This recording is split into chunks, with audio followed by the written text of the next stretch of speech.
యేసుక్రీస్తు నామములో మీకందరికీ వందనాలు తెలియజేస్తూ ఉన్నాను. మీరందరూ ఎలా ఉన్నారు? బాగున్నారు కదా? మంచిది. మరొక రోజు మనం ఈ విధంగా ప్రభు యొక్క మందిరంలో కూడుకొని ప్రభువుని ఆరాధించడానికి లేదా ఆయన నామాన్ని ఘనపరిచి మహిమపరచడానికి దేవుడు మనకిచ్చినటువంటి ఆయుష్ను బట్టి, ఆరోగ్యమును బట్టి ప్రభువుని మనం ఎంతైనా స్తుతించి ఆరాధించాలి.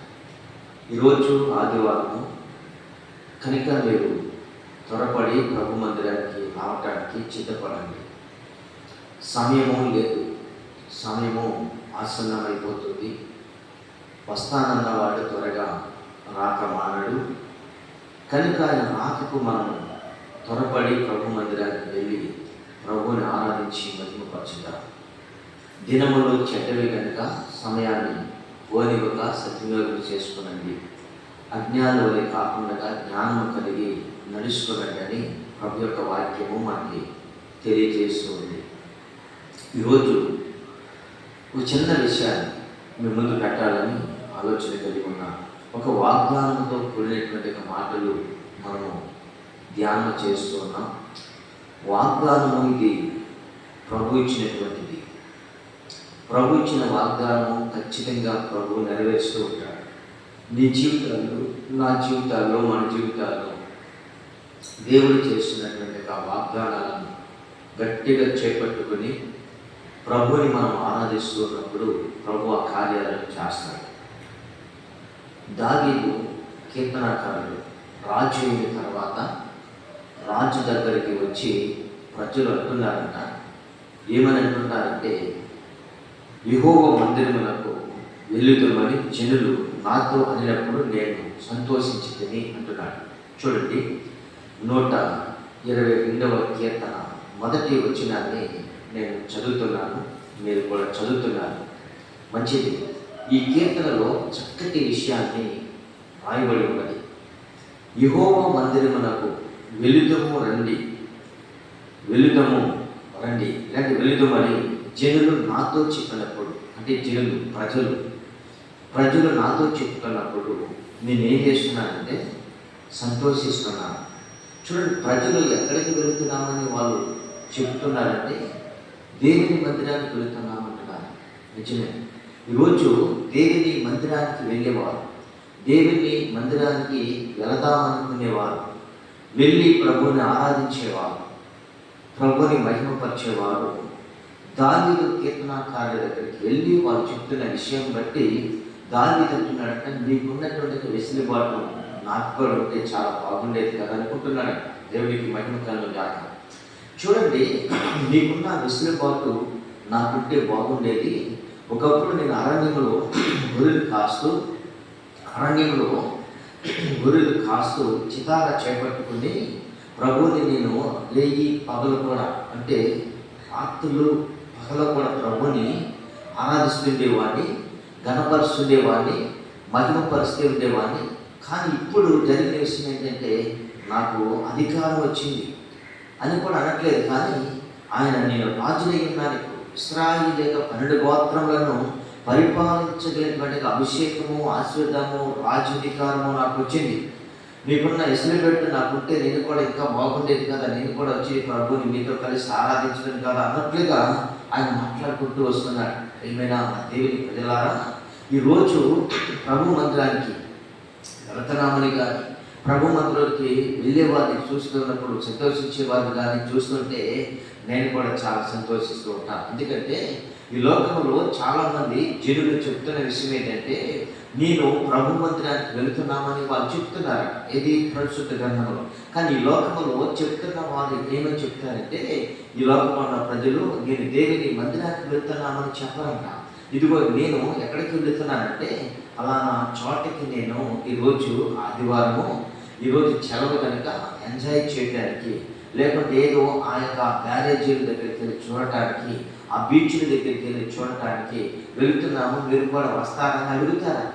కానీ నిజంగా ప్రేమ దేవుని ప్రజలారా వస్తాము, మరి మీరు అక్కడ మాకేమి వంటకము సిద్ధము చేస్తారు, ఏమి అక్కడ మాకు పార్టీ పెడతారని వాళ్ళు కూడా అడుగుతారంట. అయితే ఇదిగో మేము ఫలాంటి పెడుతున్నాము, ఫలాంటి చేస్తున్నాము, మాతో కలిసి మీరు అక్కడికి వచ్చి ఇలాగ చేయండి అని చెప్తూ ఉంటారంట వారు వాక్యస్.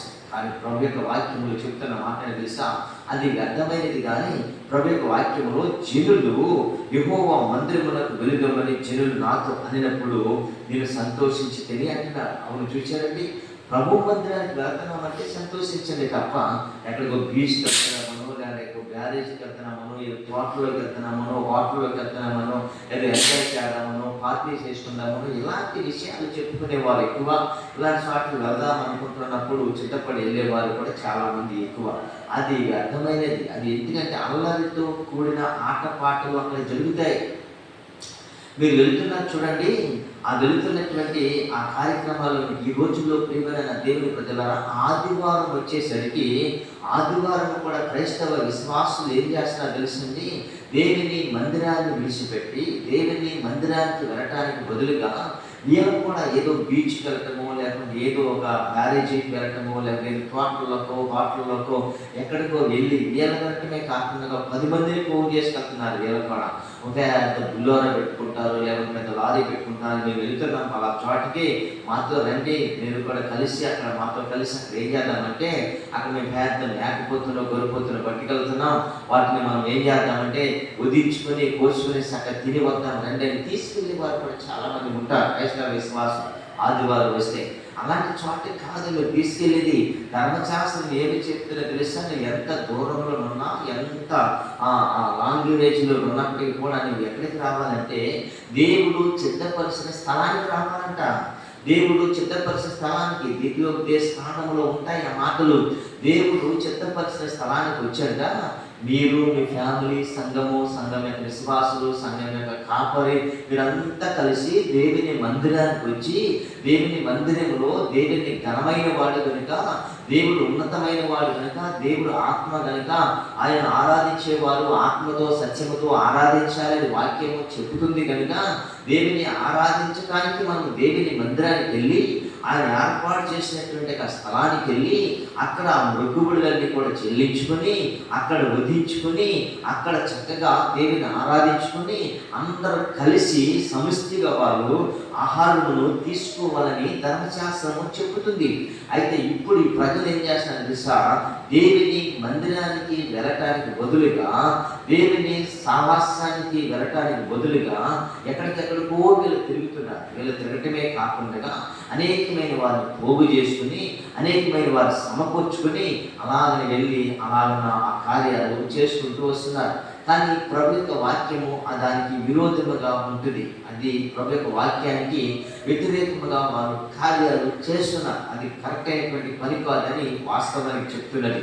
ఎందుకంటే ఈ యాత్ర కీర్తన దావీదు కీర్తన అంటున్నాడు, యెహోవా మందిరమునకు వెలుగమని. అంటే ఎక్కడికి వెళ్ళాలంట? యెహోవా మందిరంలోకి వెళ్ళాలి.